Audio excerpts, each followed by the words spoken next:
Welcome to the Mindful Healers podcast with Dr. Jessie Mahoney and Dr. Ni-Cheng Liang. We are here to help you learn to pause and be present, awaken your breath, and harness the ripple effects of mindfulness for radiant health. We get you. We know you. We are you. We have both been successful on the surface, yet struggling underneath. We have both had cluttered brains, been overwhelmed, and exhausted. We're healers who have found solutions and want to share them with you. Join us here to discover a better way. Welcome to the Mindful Healers podcast. Today's episode is cooking as an act of love. And today we have a very special guest, my husband, who I have convinced to come on the podcast and talk about his cooking. And as many of you already know, he is our private chef extraordinaire at the Sagrada retreats. And he also has the special privilege of being my husband for 30 years as of this year. And he has also been one of my number one supporters through all of the crazy life of being in medicine, 3 children, and now into doing this. So nothing that we will share will be medical advice for sure today. So the intention of this episode is to share the idea of cooking as an act of love. And we hope you'll discover that cooking can be a form of mindfulness. It can be a creative endeavor, and it can also be a way to connect. And the takeaway of today's episode is that you should come and join both of us at Sagrada and eat Mark's food, because it really is one of the best parts. So welcome, Mark. Thank you for doing this. And thank you for having me. I will also acknowledge that you even doing this is an act of love on top of the cooking. So 100%. Thank you. I thought we'd start out talking about where you learned to cook and why you like cooking. You want to share the story? Of course. I learned to cook from my mother. One of my earliest memories are of waking up very early as a very young boy to go to the farmer's market warehouse to buy fruits and vegetables for our little mini neighborhood fruit co-op. And my mom, she loved food. She loved to travel. She loved to eat. She loved to have parties. She loved making things that were interesting, new, exotic, hard. And so just being around her all those years really rubbed off on me and was ingrained very deeply. And will you tell our listeners a little bit about your mom's way of cooking, which was very different than the approach to cooking that I grew up with? My mom, as I said, loved things that were complicated, exotic. It took tracking down new and different ingredients. She loved making things she'd never had before, things she'd read about, things she heard that other people in other countries were eating. She wasn't afraid to try new things. She wasn't afraid to fail in her cooking. So I grew up with a sense of cooking being an adventure that we didn't eat the same things at our home every night. When we went out to dinner, you were not allowed to order the same thing as somebody else at the table. So everybody had to rush to get the best thing on the menu first. But we all ended up sharing anyway. So it was just another way to experience new tastes and experiences. And so I have a question for you, because our family of 5 is perhaps not as into experimentation as the family you grew up in. And so how has that been as, and I should say that Mark is primarily the chef in our family too, because he loves to cook and because he has this relationship with cooking, which I did not have. In my house, we ate the same thing every night and there was no experimentation.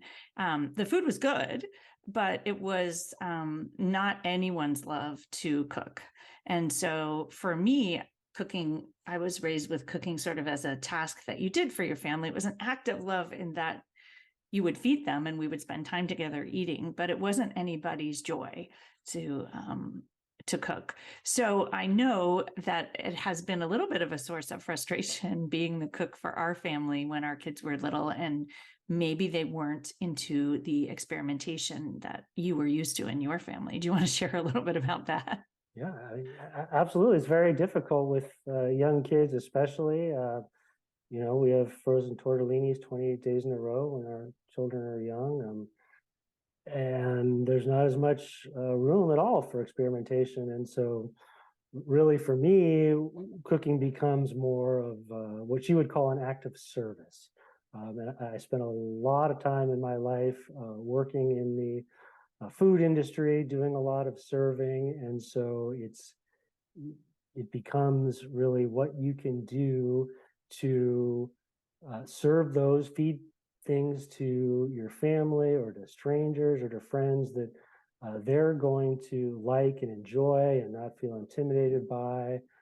And hopefully in the process, you can sneak a few new things in there so that you can slowly pull them along down the road to culinary adventures. And I would say, being sort of at the other end of that journey with our kids, since our youngest is almost 18, it worked in the sense that your kids actually do like cooking, and they're all boys, but growing up watching their dad cook, I think did instill a sense of interest. And you get regular messages from them asking how to cook interesting foods that maybe they had in a restaurant or they had abroad, or and so I think when you approach it as you did, which was I don't even remember you being frustrated about it, but that it does have this impact when you watch someone doing something that they do find joy in. I agree. And it's been kind of wonderful because growing up with kids, even when they were older, I would ask them if they wanted to help cook or plan the menu, and they all absolutely every time said no. But you see that you plant those seeds and the roots start to grow, and then they spread out in their own lives and they're interested in cooking. And maybe they don't do things the same way that I do, but it seems that at least I've rubbed off on the fact that it's not too hard, that they can do it. If they saw that I could do it, they could do it too. And it's been fun, especially with our oldest Slade, who does. He calls me up, he shares recipes now. He asks me how to cook certain things. So Actually, over the holidays, you taught him how to cook one of your famous Sagrada recipes as they were stuck here with the Southwest fiasco. And that was one of the things that you actually made it even harder, making the soba noodles from scratch. But you and our son and his fiance spent a whole day cooking that meal together. And I would say that was an act of love and a shared experience. yeah, that was a lot of fun. It was the source of perhaps some unanticipated tension because Slade's fiance's soba noodles came out so much better than Slade's. Yes. But yes, we did it all from scratch, and that's the kind of thing that sometimes I'll do just to see if I can do it, just to see if I do it myself, will it actually taste better than the package that I bought in the store, and most of the time it does. So I want to ask you something about this acts of service versus acts of love, because I think it's interesting. Because you said that cooking for your family became more of an act of service, except that I would say from our end, it still felt like an act of love. And the reason I bring this up is because I think in medicine, we get super focused on acts of service also, and that somehow acts of service are not love. And so I think that one of the reasons that our children and I appreciated your cooking so much is that there really was love infused into it. And I see that at Sagrada too. Like, you are there cooking perhaps as an act of service for all the people who join us, and as an act of service collaborating with me on these retreats, but it's clearly also born of love.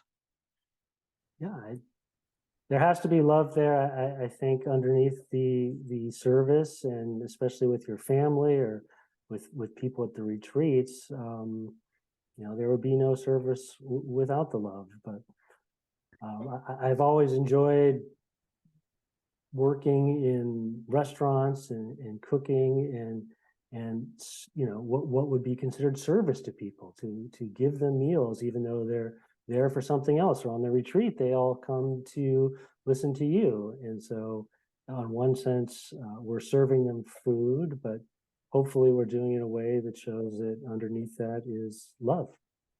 Well, and that is the feedback that I consistently get about the retreats, is that the experience of the food was so loving and something that most of them have never experienced. And the sense that I get, because I hear the follow-up and you don't hear as much of the follow-up, is that they go home cooking from a place of love after experiencing it. And I think as the eater, and I get to eat at every one of the retreats, it's a very different experience receiving the food when it's made with that energy.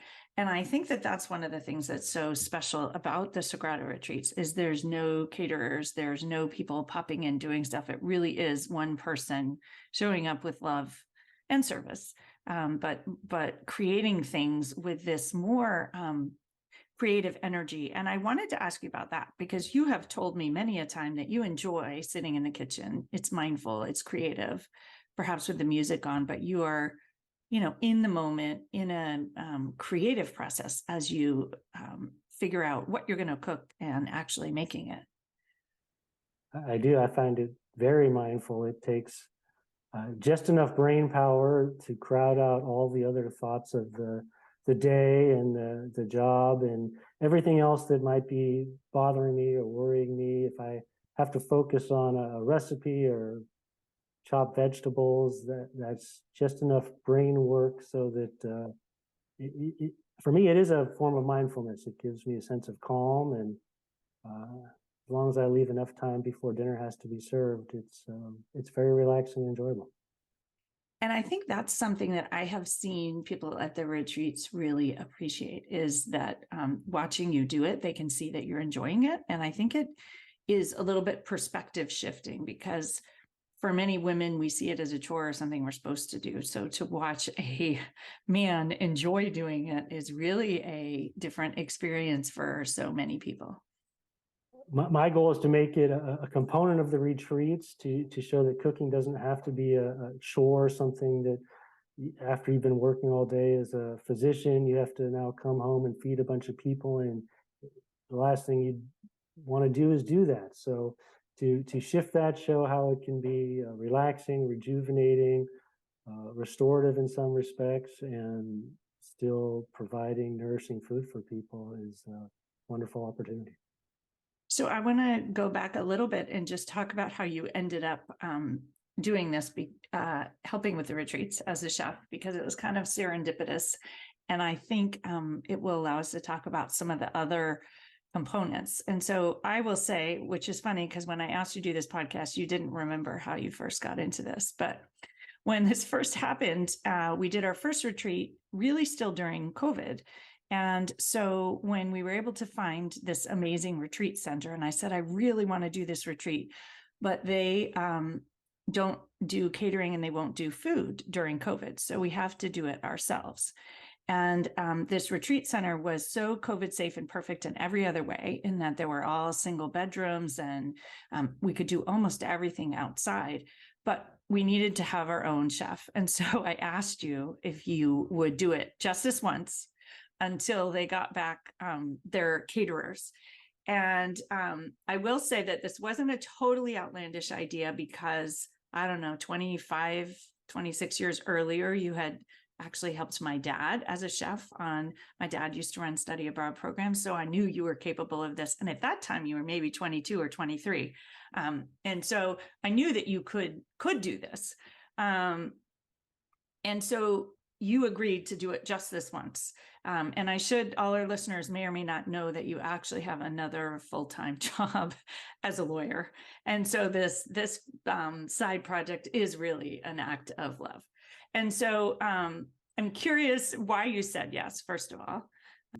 It was an offer I couldn't refuse, and you slightly flim-flammed me by saying I only did it one time. No, it was a problem we had, and there didn't seem to be a good solution. And it was something I knew that I could do and make it work.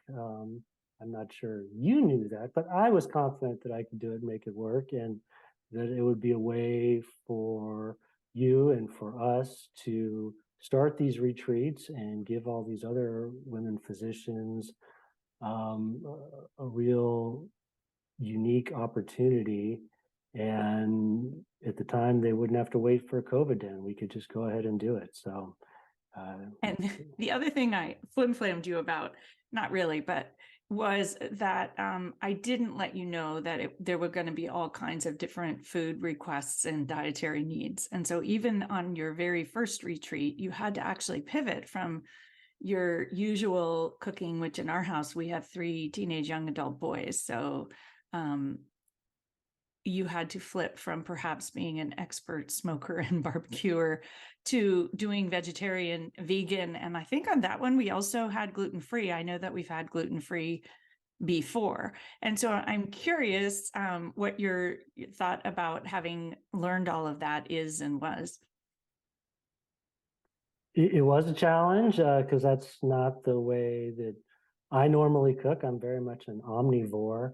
But that said, it was a great challenge, and it allowed me to explore different parts of cooking that I hadn't done before, more plant-based, more local vegetable-based, even gluten-free.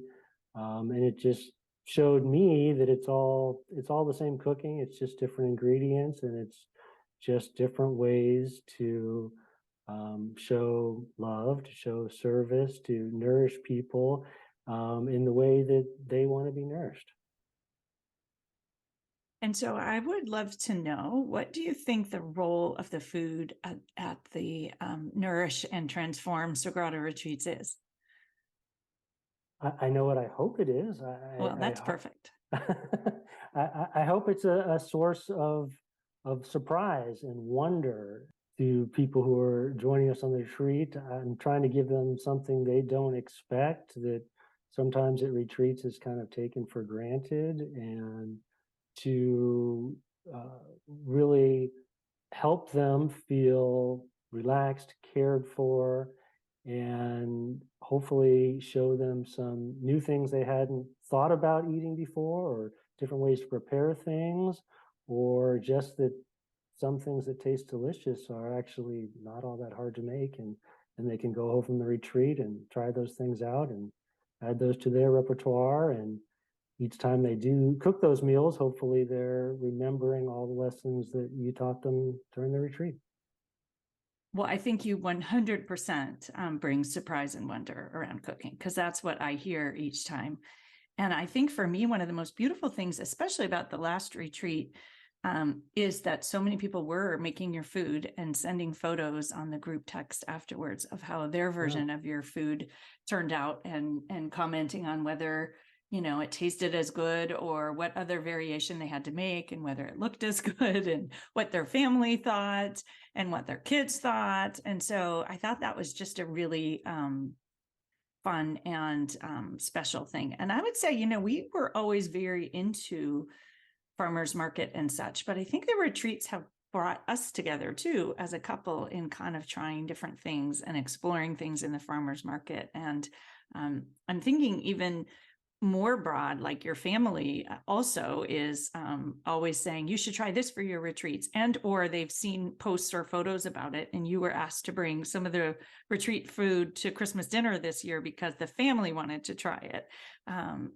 What are your thoughts on that?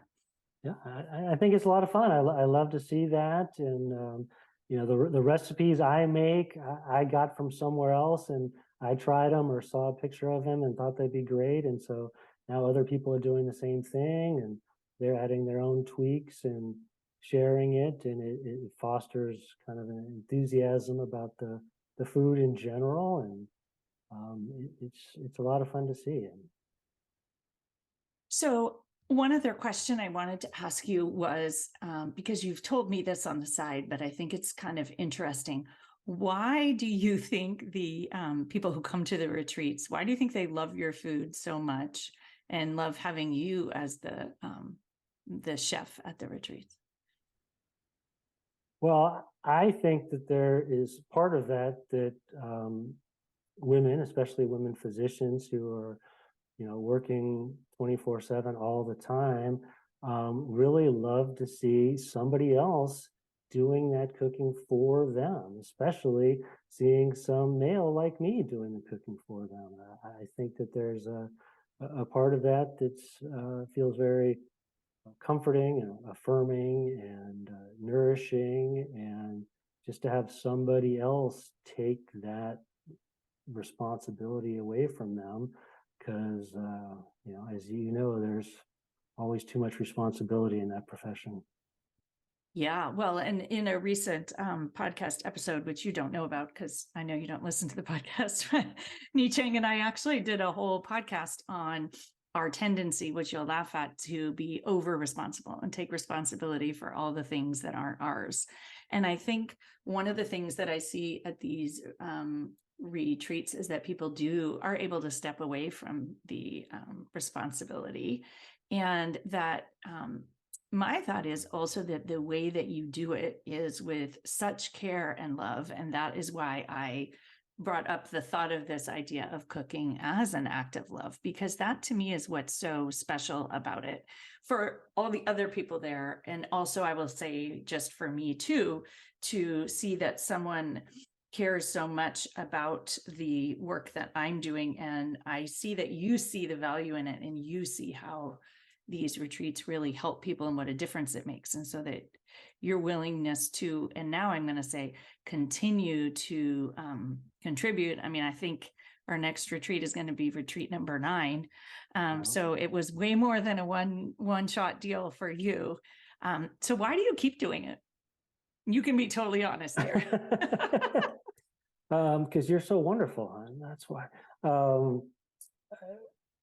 It's way more fun for me than my normal 9 to 5 lawyering job.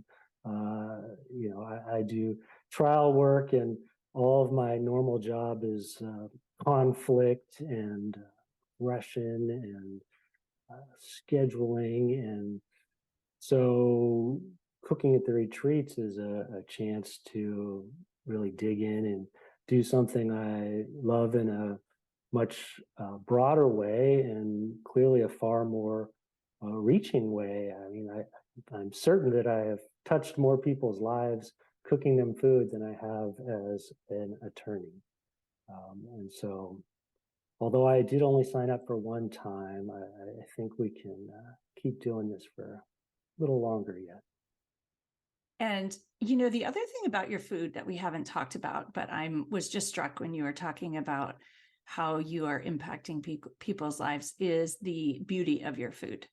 And yes, your food tastes amazing, and it's almost all amazingly good for you. Occasionally we do things like make chocolate truffles and homemade ice cream with fresh peaches, but almost everything that we serve is literally vegetarian and good for you.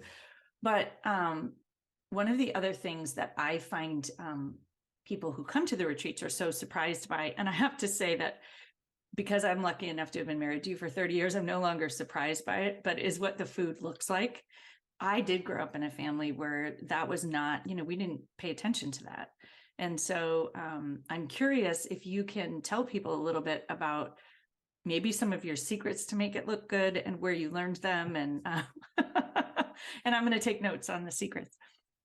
Okay, well, I spent 10 years working at 2 very innovative, cutting-edge restaurants, Michel Richard's Citronelle in Washington, D.C., and Wolfgang Puck's San Francisco restaurant, Postrio. And at both of those restaurants, they excelled at a sense of theater and wonder and delight. They showed that food could be a show. Not just an experience, but a source of wonder, and that was presentation was so important to that, and not just the flavors and how it cooked, but putting it on a plate or a tray and serving it in a way that somebody had just never occurred to them that food could look like, and so I try to do that at the retreats. I think it's just part of the the sense of wonder. And I think what you do really well in the retreats is help people shift their perspectives about their lives. And this is just another way to shift your perspective. So when you show up for dinner, you're not just there because you're hungry, but you're there because you're curious and you have anticipation, and you look and you're like, oh my goodness, that's like something I've never even thought of before. I haven't seen that. I definitely steal freely from all of the great chefs I worked with at all of the restaurants, and I learned so much from them, just even observing that. It's the more colorful, the taller, the more outlandish a plate can be. I think the better. So I think for me, on the receiving end of your food, and even just sitting at that beautiful wood table at Sagrada, noticing how everyone, their faces when they see your presentation, it is part of the love that comes with it, is how it looks, and having it look beautiful, and the colors, and I'm sure some of that comes because we do almost all the shopping at the farmers market, and that California farmers market food is beautiful in and of itself. It's almost art, even uncooked, and then you turn it into something even more beautiful. Yeah, well, I mean, on your birthday, you might love the fact that you got a gift, but you're going to love it even more if it's wrapped in a very beautiful way. So yeah, that's very true. That brought up actually one other thought, which is, I know that you often have a menu in mind, and I think this is helpful because a lot of people who do cook, they have their menu, they go to the grocery store. So the hyper productive doctors, people like me, go to the grocery store with their meal plans, and they're going to get all of these things. And it reminds me that one of the things that has been so fun about the retreats is that I often go to the farmer's market, and you send me with a list, and I come home with completely different vegetables because that's what they've got at the time.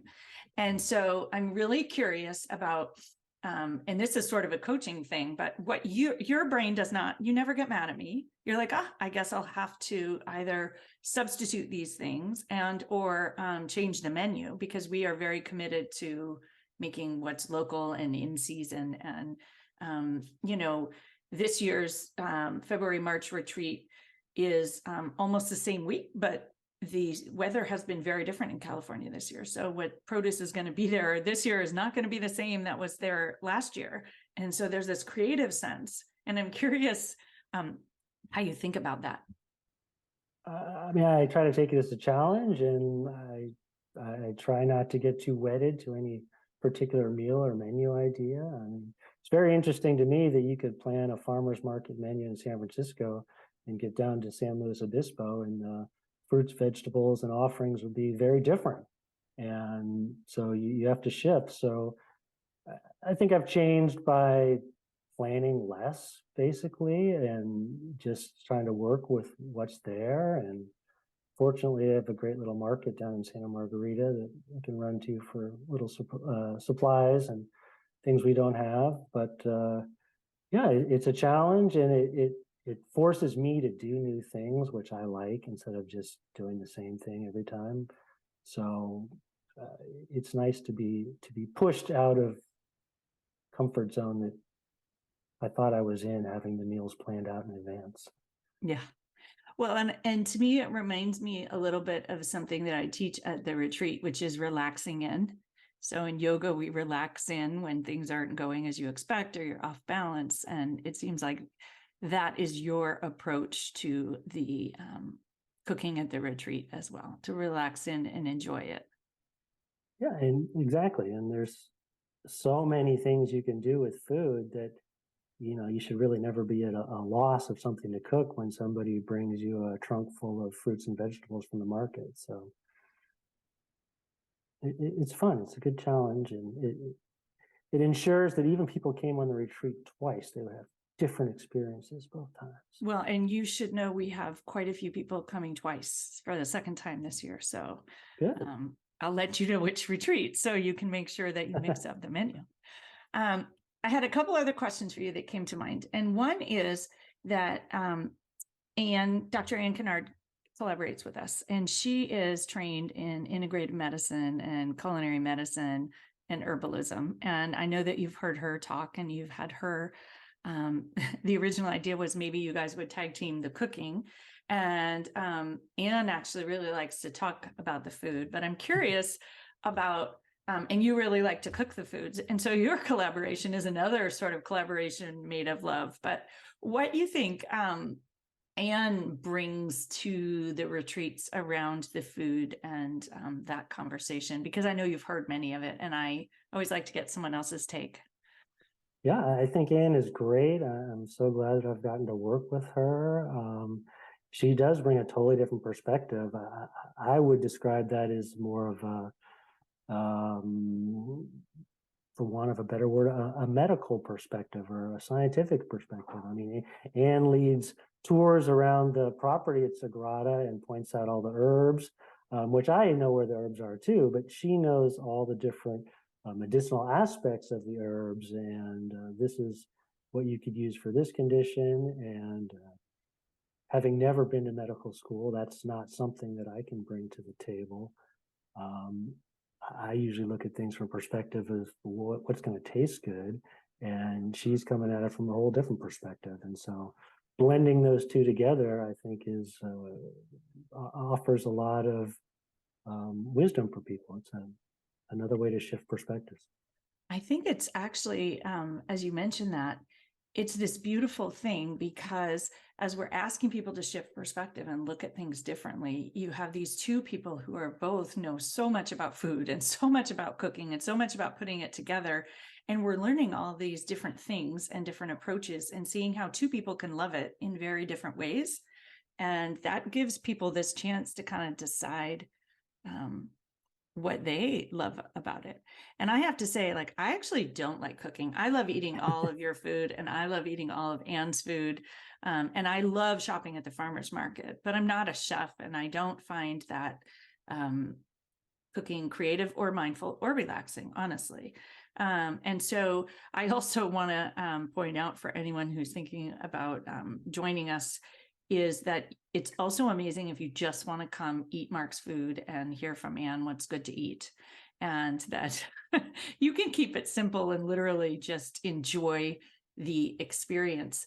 And I think that's one of the things that many of us kind of high achieving women, we're really not very good at sitting down and enjoying and receiving and relaxing. And for whatever reason, Sagrada is really, I think, inspires that. And I'm curious of your thought as to why, but I am always, every single time, impressed with how quickly people unwind and how relaxed, and that I can just see they're enjoying being in ways that they don't usually, and maybe haven't ever. I mean, that's the feedback that I get from people who come. So I'm curious, since you're watching us all, do you have a thought on that? Absolutely. I think it's just a beautiful property, and you come through the gates and you punch in the code, and all of a sudden you can't see any other buildings or houses or people or roads. And so you turn left and you're just in a whole different world. And I'm very grateful to have discovered that. I think the first time we were there was on a family reunion, actually. And I thought it was the perfect place too, and it's proven that way. And the owners are very supportive, and it has an amazing ability that it changes during every season, even within seasons as we do these retreats. And I think the wildflower season is coming up, but the summers are beautiful too. And it's a wonderful property. I think that it's There's relaxing. something about that mountaintop that's magic. And so Yeah. I'm going to circle this back and say that my including you and letting you spend all those weeks on the mountaintop is also an act of love. How about that? Absolutely. So this is actually going to be our podcast Valentine's Day episode, which I should have said at the beginning, from the perspective of cooking as love. And so I'm going to add one other sort of fun question, if you're willing to answer it, which is, how do you think this whole collaboration with the retreats and the cooking has impacted our relationship? I think it's been 99% positive. I think that, if we had stayed doing the same thing, you in medicine, me being a lawyer, and just grinding it out day after day, that we would either not be together or we'd be together and our life would be much worse. So I see it as a blessing, and I'm very glad that I've had the opportunity to participate in it. And from my perspective, it's kind of wonderful for me to see you in your element and sharing your knowledge and teaching people, and seeing you kind of be the star. And so that's a lot of fun. And I never wanted to be the star, and I'm happy to stay back in the kitchen, but it's great seeing you out there, and being able to share the wisdom that you have with everyone else. Well, and I have to say from my perspective that I actually enjoy seeing you do the cooking, and that actually has added a lot for me. There's something very different than when someone's cooking at home than when they choose to join you on something that you worked really hard at and is your passion, and they're willing to jump in and believe in you, and help out, even when it's not always convenient.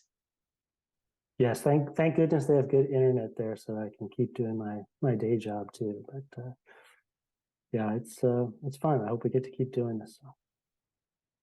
Well, I want to thank you for doing the podcast with me. Hopefully you enjoyed it, and it wasn't unexpected. And I want to end with a couple of reflection questions, asking all of you who are listening, how might you wish to shift your perspective on cooking? And how might changing your perspective and relationship with cooking and food impact your life for the better?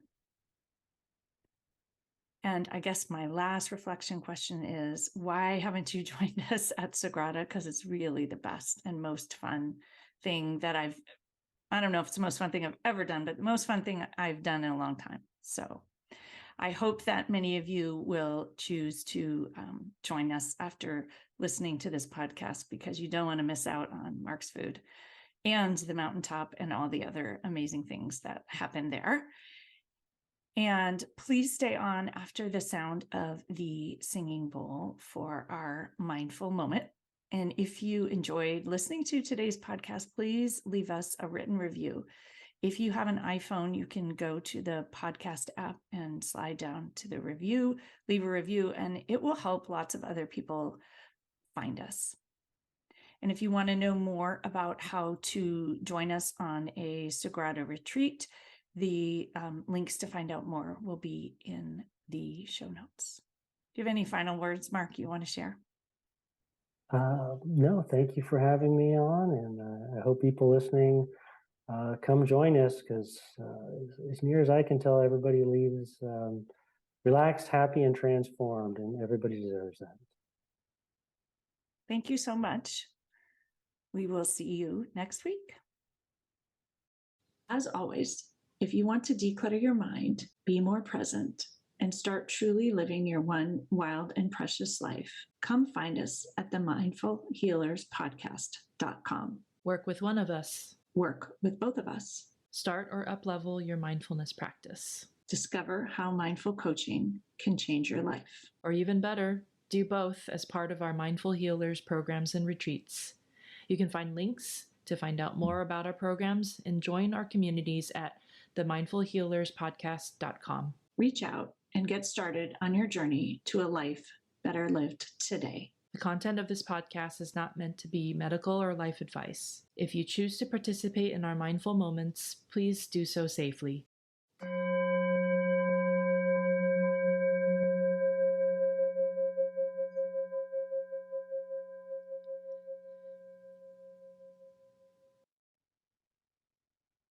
Welcome to today's mindful moment. Today's mindful moment is about receiving love. This episode was about cooking with love and someone sharing love with you and taking care of you and gifting you beautiful, nourishing gifts. So many of us struggle to receive love when it's given. And so this practice is a practice of receiving. So I invite you to find your sit bones and connect them into your seat, finding a strong and comfortable, firm place to rest your body. Tilt your pelvis forward and align your spine all the way up through the crown of your head towards the sky. And take in a huge inhale and a long, smooth exhale. Rest your palms lightly on your thighs, palms open. Palms open to receive. And notice if even this feels slightly uncomfortable. Taking in a deep breath, letting in a little bit of love and kindness and warmth. Letting that breath percolate around, healing, soothing, nourishing, and letting the exhale out. Huge inhale once again. Receiving the breath, and an exhale, release and let it out. And pause for a moment and notice how you feel. Perhaps this palms open position feels a little bit edgy. Breathe into it one more time, just relaxing and softening. Acknowledging that it might take effort to receive gifts. It might take effort to receive love. Exhale, release.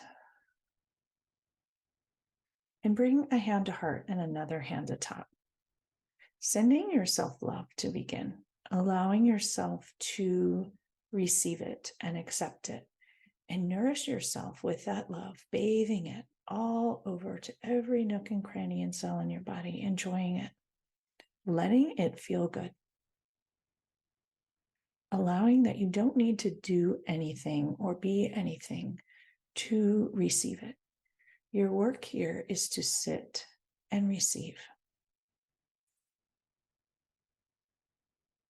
And taking a moment to notice all of the loving things that people in our world do for us that sometimes we don't see. Noticing those tiny little loving things. A cup of coffee, someone bringing you something, someone letting you walk first into the elevator, someone opening a door, perhaps someone giving you a hug, or someone giving you a present. Allowing that love can come in many different ways. Allowing yourself to be nourished and feel nourished and be loved and feel loved. With your hands to heart here, pausing and just letting that in for a moment. Noticing the bit of light underneath your hands growing a little bit stronger, a little bit more full. Letting the love in, letting the light in, letting the warmth in, letting the care in. Noticing that when you pause, you can feel it. Take in an in-breath once again. And an exhale, let it out. Allowing yourself to bathe in all of those good feelings. Enjoying them.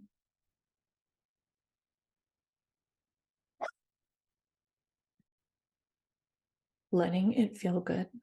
Noticing that while you enjoy this, nothing bad is happening. There's nothing to give back. Allowing yourself to just enjoy the good feelings. Welcoming what others are offering to you. letting down the heart shells, letting them sink in, soak into that heart space, letting yourself enjoy it. Taking in another deep breath of all of that love and joy and kindness and caring and nourishment. Exhale, let it out. And another moment to think about loving things that others did for you today. Kindnesses, little gifts, acknowledgements, gifts that look like gifts and gifts that don't look like gifts. Small moments of kindness and allowing yourself to notice them, enjoy them, and receive them. Whether they are a beautiful, delicious meal on a plate, or a hug, or something else. One more long, deep, smooth inhale in. And an even longer, smoother exhale. Enjoy for one more moment. And lower your hands and let your eyes in. Open. Let the light in. May you all be loved. May you all receive love. May you all feel cared for and nourished today. Have a beautiful day.